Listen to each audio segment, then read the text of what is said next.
welcome to this beautiful PhD day here at the Geoscience Department, where we will have this roundtable on communication of geosciences. So today we will going to talk about why we should discuss geoscience and how to discuss geoscience. And we have very good invited speakers that I'm going to present. Professor Carlo Doglioni, on my left, Professor of Structural Geology, Sapienza University of Rome, Vice President of the Accademia dei Lincei. Dr. Chiara Anzolini, here, PhD in Earth Sciences, now researching in Science Communication at the University of Padua, and Elisa Saler, PhD in Civil Engineering at the University of Trento, and now at the University of Padua, former National Secretary of l'ARES, Italy, now representative for the Veneto region. We will have three big macro teams, and we will step by step, and if you agree, I will give you the words to you at the end of the entire roundtable for any possible questions and answer. And at 3:30 we must go. Okay, so macro team number one. Who should communicate geosciences? Easy. Who should be responsible for communicating geoscience at both local and international level? Should every organization, I just say some points, should every organization involved in geoscience have a team dedicated to communicating geoscience, or at least one dedicated person? Should this person a scientist or a professional? Or should a scientist who has acquired specific communication skills? It's a very easy question, I would say. And I would ask Professor Doglioni some very easy questions. Carlo, from your past experience, do you think communication should be institutionalized with dedicated teams, or is better left individual scientists? Second question, and then I leave you the word. What are the risks when scientific communication is handled by non-specialists? There is a French way to say, ce ne sont pas toujours ceux qui parlent mieux, ceux qui ont les meilleures choses à dire.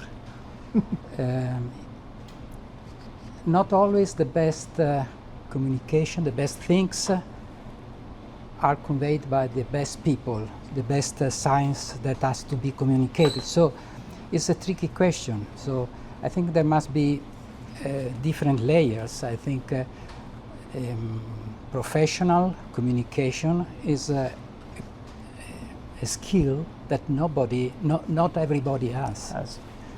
So I think there are two levels. I mean, at the personal level, when there is a scientist who has made a very interesting research, is the right person to communicate his research. Something different is when we move upward to an institutional level, in which there must be a professional which is conveying and communicating the message. That's very different when we move into natural hazards, for example, in which it's a very delicate and problematic question. I think most of you may remember the L'Aquila trial, in which people were convicted because they made some scientific ideas. They were possibly wrong, I don't know, but now the result of that event is that many scientists are scary about to communicate. So it's difficult when we move from basic science or when we move to civil protection hazards. So very different situations. Right. But in my point of view, I think that there must be different layers, and I think not everybody is Carl Sagan or Richard Feynman, who were fantastic scientists and as well the excellent communicators. So the important thing is to do good science, and then to have the way to communicate it. Yeah. So you clearly stating people must have some skill, some professional skill for communicating any kind, from basic probably to... Yes, but even the scientist, when asked to write a paper, is a way of communicate to the scientific community. It depends what is the goal of communication. Very clear. Chiara, a couple of questions for you. As someone working at the intersection between geoscience and science communication, Chiara, as a professional in communication, microphone. Thanks. How do you see the balance between scientific expertise and communication skills? Second question, should communication be considered part of the scientist's responsibility or a separate professional role? Another easy question. Yes. Okay. So I will start from the last one, also as a link with what Professor Doglioni said. So scientists, of course, it is important that scientists develop some communication skills, because it is important they are able to communicate their results and what they do on their everyday life, let's say. And this is especially important because the majority of the research which is done is funded with public money. So it is a duty for scientists to tell the society what they are doing with their money. So this is very important. However, I strongly believe, and this is something which is believed by all the science communication community, that these are two separate roles, let's say. Like science communicators have a specific expertise on this topic, and they must not be confused with scientists. So science communicators in most of cases have a science degree, so they know how science works, how the scientific process works, and how academia works. And this is very important because, for example, in my experience, like coming from research, was an added value to my activity as a science communicator. But as I said, I mean, it must be clear that these are two separate disciplines, and scientists should only be involved in science communication projects to talk about the research, their personal experience, but communication projects and products, events, festivals, whatever, should be designed and developed by science communicators that have completely different skills and expertise in that sense. I would say that the two figures should work together. So it would be very important to have science communicators hired on in structural way in universities and departments, like not on a temporary basis, but on a permanent basis. Yes, because they should work side by side for years, in order to be able to do this job properly. And yes, I think this is the most important idea and message I have about this topic. Actually, I agree. I mean, when you say especially the aspect of permanent against non-permanent, it's very, very crucial that if a professional learns for a couple, 3, 4 years, working in a special structure, working in a special group, knows everything about this, is starting to know also all the topics that are discussed, and then it makes no sense to so we should hire permanently. But also, I would say that it's not even right for scientists to be able to communicate as professionals, because it's not their job. So if we want to build a house, we call an engineer and an architect and a geologist maybe to check for the feasibility, but we don't call somebody else, right? So it's the same with science communication. We shouldn't expect from scientists or other professional roles to be able to communicate science in a proper way. Yeah, very good. Thank you very much. Elisa, for you also a couple of questions. L'ARES works directly with young volunteers and citizens. How important is it to have trained communicators within local association or civil protection context? First. Second, can a bottom-up approach be more effective than institutional communication in certain cases? Okay, thank you. So easy questions also for me. Okay, I'll start from the first. So the importance of have trained the communicators in association, it is paramount. Why? First, we start from the context.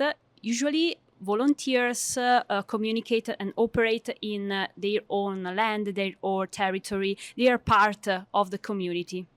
And so this is a great advantage.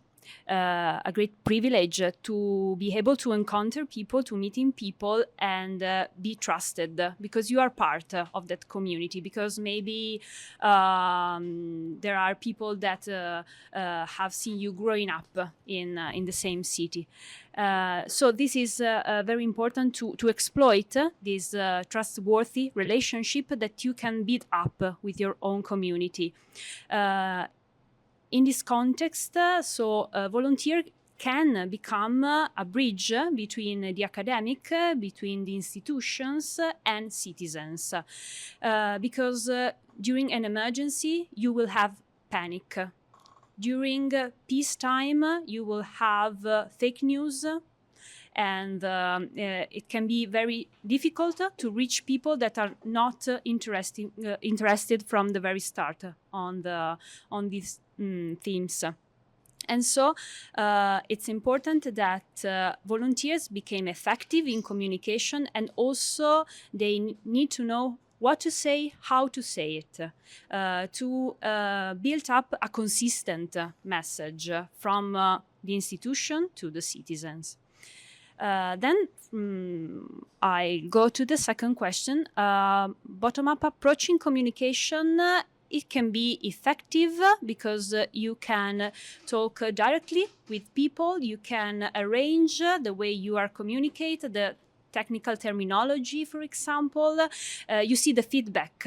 So it's a peer-to-peer communication with all these advantages. But be aware that in this way you will reach a very small number of people.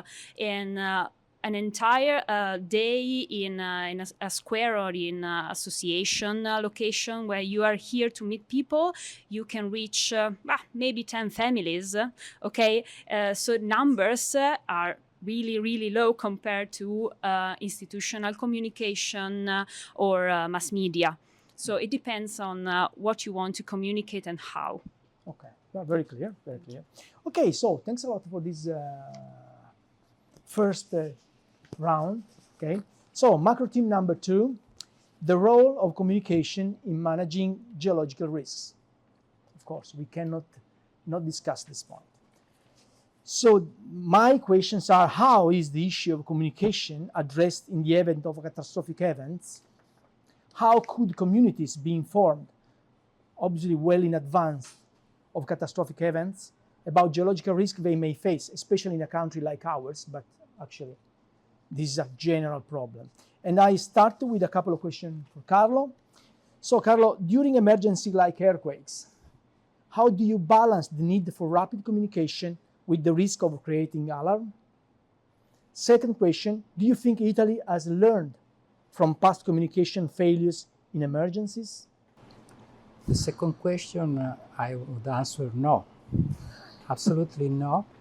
And I think the real good communication start in the peacetime, when you have to educate people to make prevention, to be aware about the risk.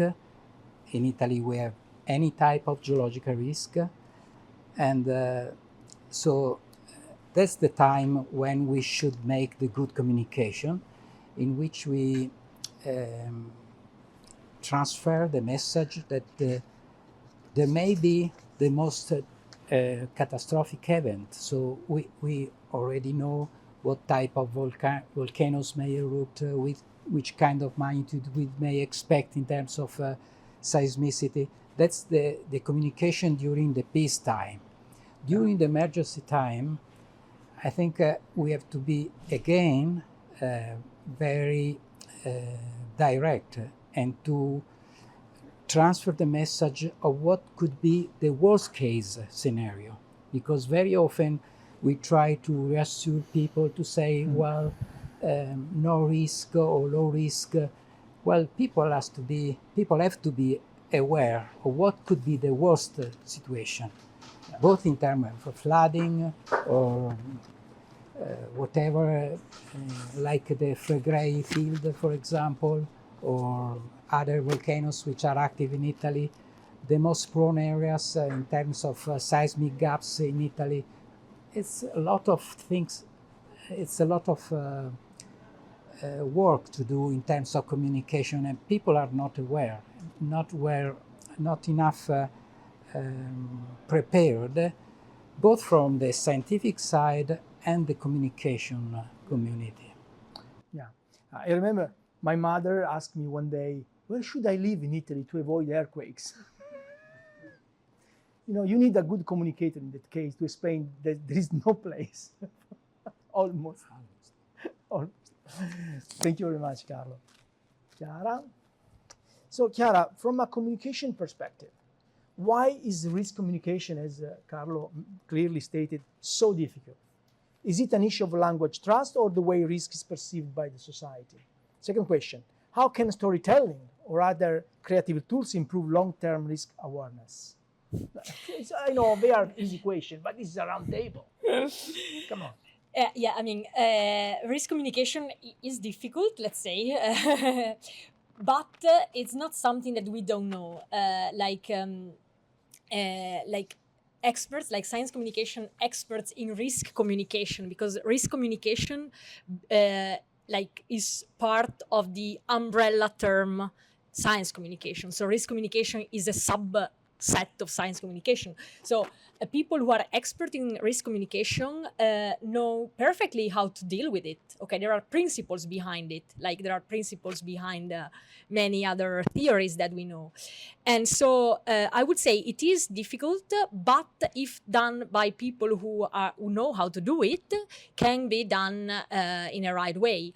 And I would say that all the mistakes and failures and which when you talk about when you talk about risk communication, failure means even death. Okay, so it's not a mistake that it's an easy mistake. Like people can die from it.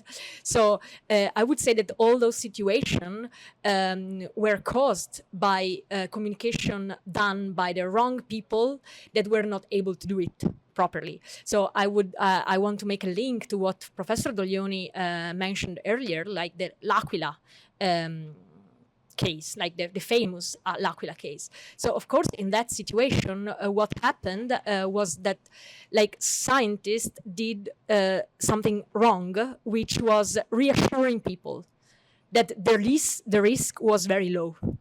And that was a mistake that caused the death of many people. And this is why they were condemned, not because they were not able to say when the earthquake would have occurred, because we all know that's not possible. They were condemned because they told people, everything is okay, you can go home and have your dinner. And that was the part that was the reason for them to be condemned. That's because if you know risk communication, you know that the first principle is never underestimate the risk, and never ever reassure people. You should communicate clearly. You should communicate clearly without generating unnecessary panic, but you should tell people if there is a risk, because otherwise people don't act, don't do anything. For them, there is a risk or there isn't a risk. There is always a kind of intermediate. So people want to be reassured and probably don't react to any soft risk communication. So you must tell the truth. Yeah, tell the truth all the time. Like never lie, because lying will result in untrust. So if you lie once and people know, they will never trust you again. So that's very important. So Professor Doglioni said that in peacetime you do the most important part. That's some way true, and it should be done by people who know how to do it. That's why I would say again that scientists and science communicators should work together in order also to communicate risk properly.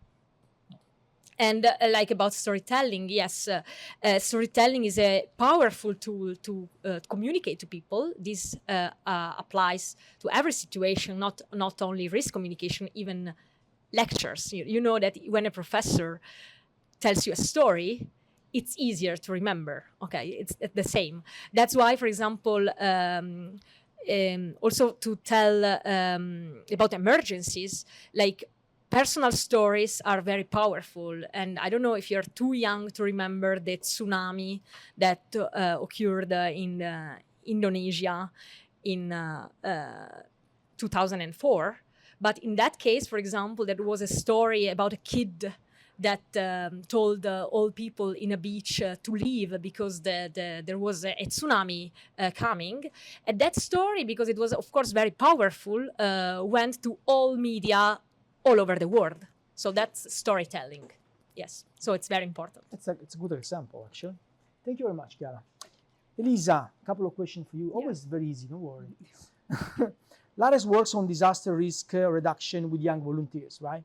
So what methods have you found most effective in engaging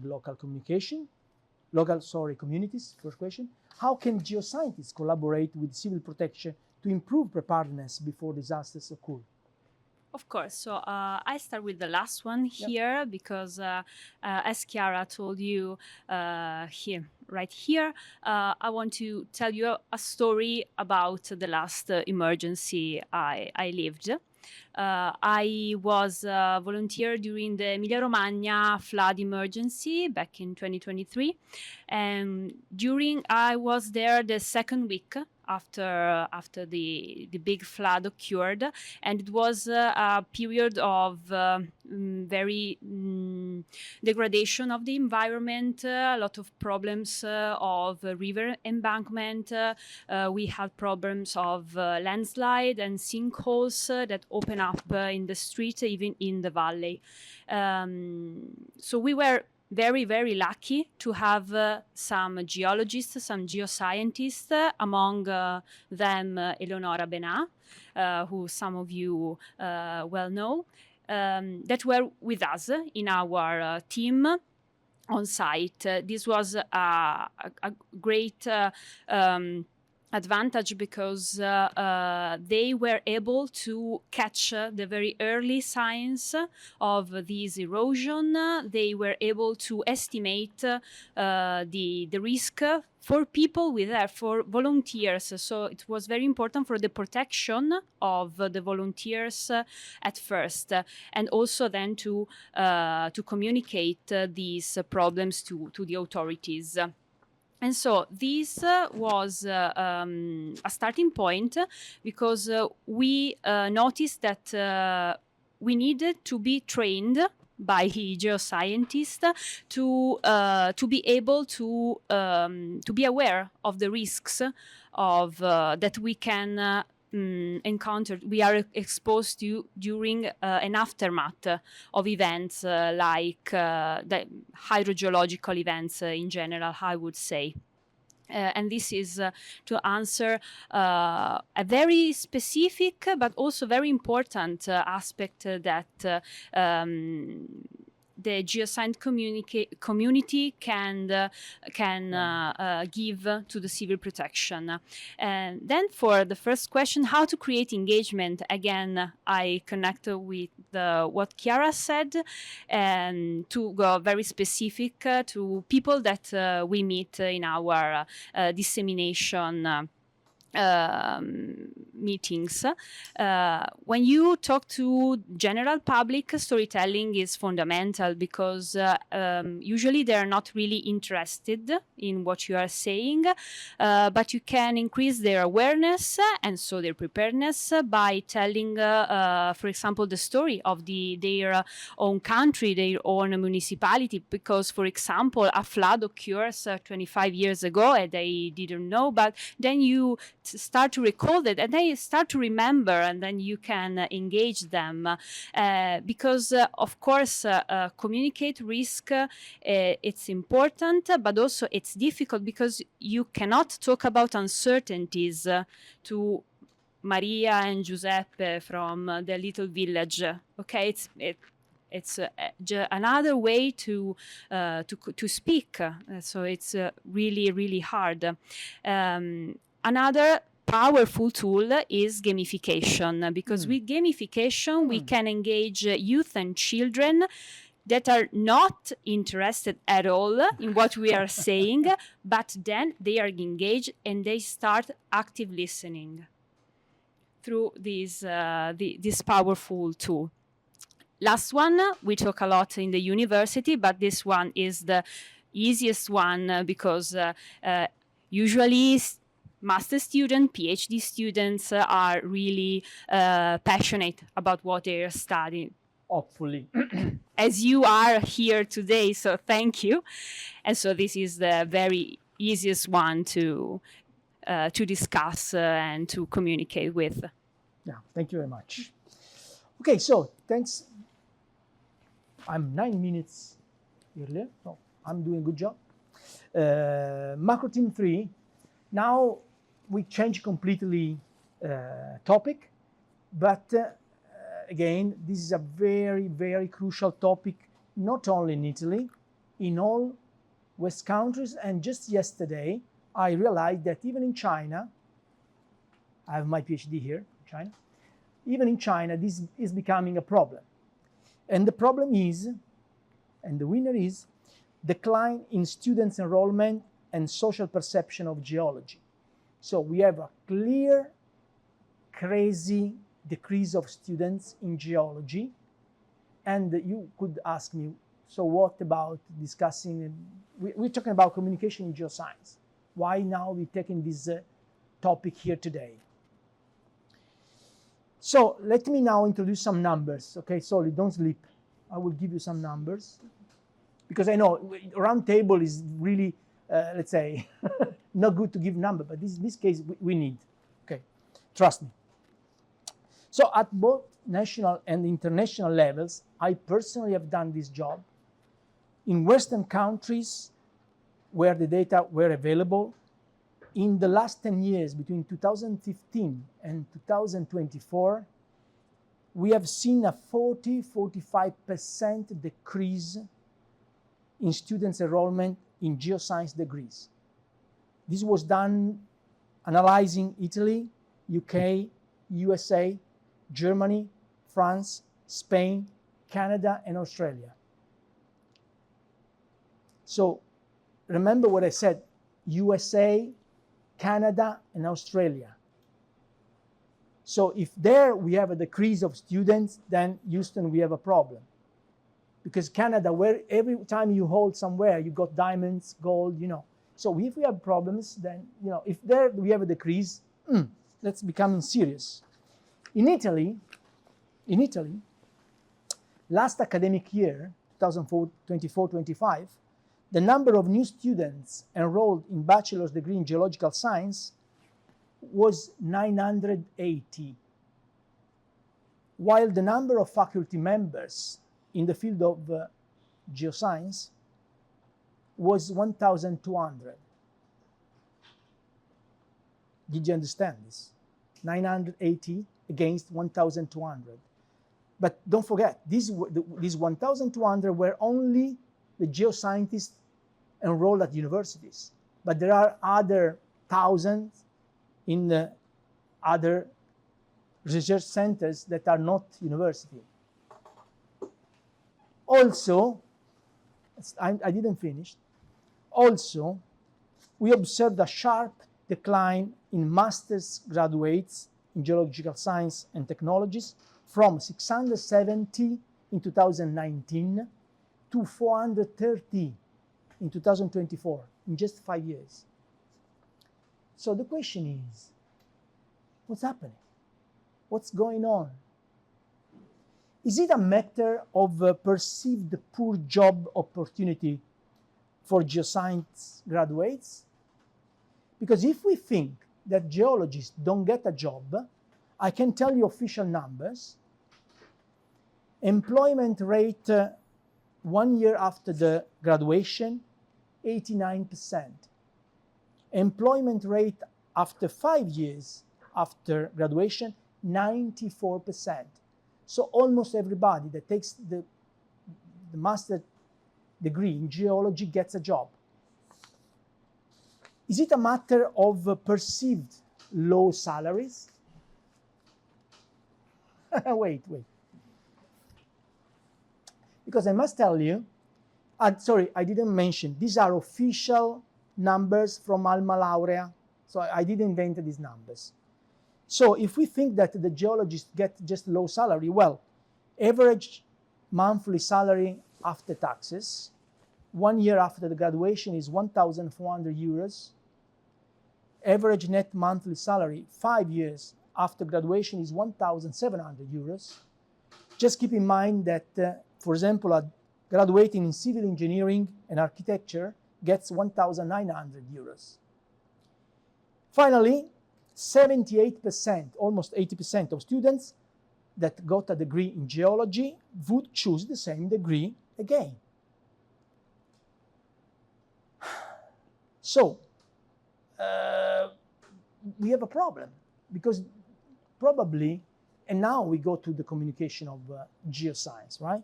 So, possible reasons that I want to mention, but then my guest will tell us something. Number one, maybe we have a problem related to the reduction of geology-related subjects in high schools.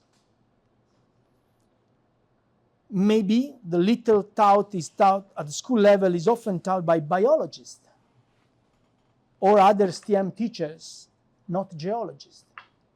Can you imagine if a biologist, I have nothing against biologists, but if a biologist teaches geology, the enthusiasm is. Or maybe, altogether, we have a lack of effective communication of geoscience to society. Another problem, and then I stop myself, maybe we have a problem of perception among younger generations that geology is outdated or even harmful to the environment. So, I gave a lot of, now I really sad, honestly. Okay, we have a problem. Carlo, I would like to start with you. What can you tell me about all I said? Well, a few months ago, I was visiting the bookstore, Feltrinelli bookstore in Rome, the very center of Largo Argentina in Rome. And I was checking the books in geology. There was biology, there was physics, astronomy. No one book. Astrology.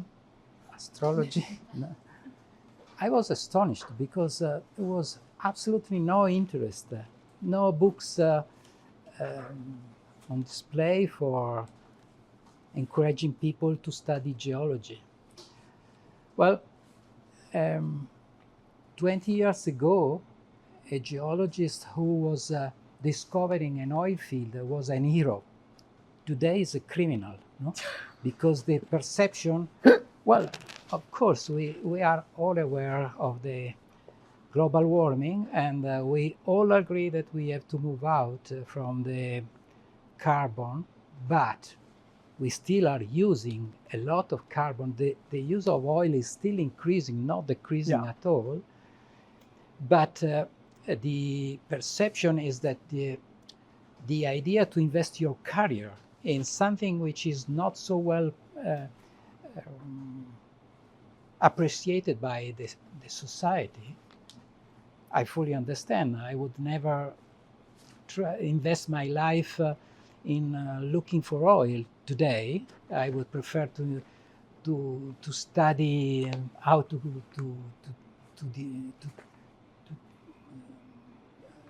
control cancer, to discover the origin of life, the big themes of the universe. So this is one reason. I mean, at the global level, many people that were studying geology decided not to study anymore this discipline because the oil exploration is declining in terms of geological contribution. And I think you all know the Divina Commedia, in which Dante Alighieri crystallized the heaven and the hell. We think to the heaven like the paradise, which is in the stars, and where is the hell? Beneath our feet. So the idea to study the earth, why we should study the hell? It's not interesting. I mean, your diamonds come from the hell. I'm sorry for you. I still love that. But, well, our body is made of atoms coming from the hell. Yes. So why not to study the hell? Why not to study the earth? Because there is the misconception that what is beneath our feet, because we don't see it, is not interesting. Right. But that's our heaven. Beneath us, in the ground, in the crust, in the mantle, there is our origin of life. Everything comes from there, metals, everything, the atmosphere. And we still don't know how plate tectonics works. What's the reason for everything? I mean, plate tectonics is the reason of, for life, it's crucial. Yes. And, well, here I want to make a point. I was listening some of the presentations this morning of the PhD, and they were very, very interesting. But every presentation was a very little detail, which is fundamental for the puzzle to understand the Earth. But as a geological community, geoscience community, we don't have the main goal like gravitational waves, particle physics, the origin of the universe. I mean, we should have a common scientific objective to understand the Earth, how it is made, how it works. We are absolutely lost, disattenti. Not focused. We don't pay attention to the main goals that should motivate. Why the best student from the lycée should go to study geology? He would invest how to care people, how to discover how to build a new society. We should have a topic in which the scientific community is really pushing hardly to discover the secrets of the Earth. That's why we launched the project Earth Telescope. In parallel to the Einstein telescope to look at the stars, we should look the Earth telescope to look inside the Earth. And when you have something in which the best students will catalyze their energy to invest their life to ambitious projects. That's our mission as professors, to convey the energy and to motivate the storytelling, to say people, well, look, we have a very important issue and discover to be made, which is how the Earth works, because that's the basis for understanding resources, natural hazards, everything. And to respect the Earth, to respect ourselves, to live all together, we have to make a global view a global project, the Earth telescope. Sorry, he touched me because I expect more lighter answer. Carlo demonstrated once more that you are fully in, and so you are giving an important. I mean, for us, professor university, because one of the two questions was exactly what we can do. It's our mistake. It's exactly. We made some mistakes, clear. So yeah, we have a job to do. We have a job to do. Thank you. Microphone. Sorry, Chiara. Yeah, coming after Professor Doglioni It's very answer, hard. I mean, It's very hard. I will be more down to earth. But you did some job down to the earth, right? So from your perspective, is the decline mainly a problem of visibility or narrative or value associated to geoscience? I have a few questions. Yeah, but I mean, they are all more or less More or less the related same. to Yeah, each other. they are. So my question is this really just connected to a wrong perspective that I mean, maybe we made some mistakes in these 20, 30, 40 years and we were not able to communicate the importance of geoscience.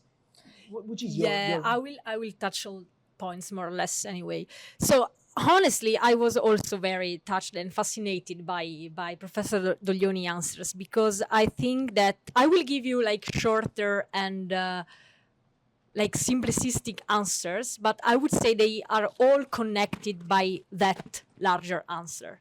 So I would say that this decline, which affects really every country nowadays, it's not only an Italian problem, and I see it all the time, like on social media, like they are talking about that in every country. Is like due to a combination of factors. Like, of course, it's not taught in high school. Like secondary school teachers are most of the time biologists or natural scientists. The public perception has changed, especially due to the climate crisis. So all of these answers are true. But I would say that, yes, in general, the answer is that we don't have a story to tell. Like he said, like we don't have a story, an interesting story to tell people that engage them. We don't engage students in high school. We don't engage teachers. We don't engage, we would have more secondary school teachers that have a degree in geology if we would have more students graduating in geology. So all these things are connected, right? So they are all connected. But in general, I would say, yes, we miss a story. A nice and fascinating story to tell people that will bring people all together to find the answer of this mystery, of this very fascinating story. And a different public perception would affect students' enrollments, would affect salary as well, because we must understand that like salary is linked to the public perception. So is that job important, relevant? How much do I need that professional role? So the more important it is, the more I pay it. So public perception affects salaries, and so public perception affects public funding, grants. So they are all linked all together, right? So in general, I would say that it's like a combination of factors, and what we need, but it's not something that can be done like in a snap of a fingers. Let's say it's a process. It's a long process that will require many resources, both economic and human, to build a different story. We need to start as soon as possible, and maybe in a decade, not something that will happen in 2 years, we will have the possibility to change the society perception of geology. And maybe in a decade, we will have more students, more people working in that field, because we need to reshape the idea of geology that people have, because saying that geologists only look for oil is not true. I mean, it's completely false, but I know it because I am a geologist. But people probably have that idea. So we need to really reshape the idea that people have of this job in general. And I want to mention something that just by chance, it happened to me yesterday evening. So it was really connected to today's roundtable, but it's not something that I looked for. Yesterday on LinkedIn, I discovered that in the UK, they just started a national and international campaign called This is Geoscience, which is funded by the Geological Society and many other geology entities in the UK and in Europe. Also EGU is sponsored, so many sponsors. And this is a huge campaign to change the public understanding of geoscience. There is a website that you can look for. It's called thisisgeoscience.com. And in this website, they have put numbers on students, on salaries, on skills. They have put videos, like video interviews and communication packages with graphics and data infographics. In different languages. There is even Italian, because their idea is to make all this material available to all people, to all countries, in order to help reframing this social perception. But of course, they put a lot of money in this campaign. So this is what we should do probably. So, and of course, in this sense, I would say that science communication is crucial. So there are many people, experts in science communication, also in Italy, and they are there. So they are just there to do this job.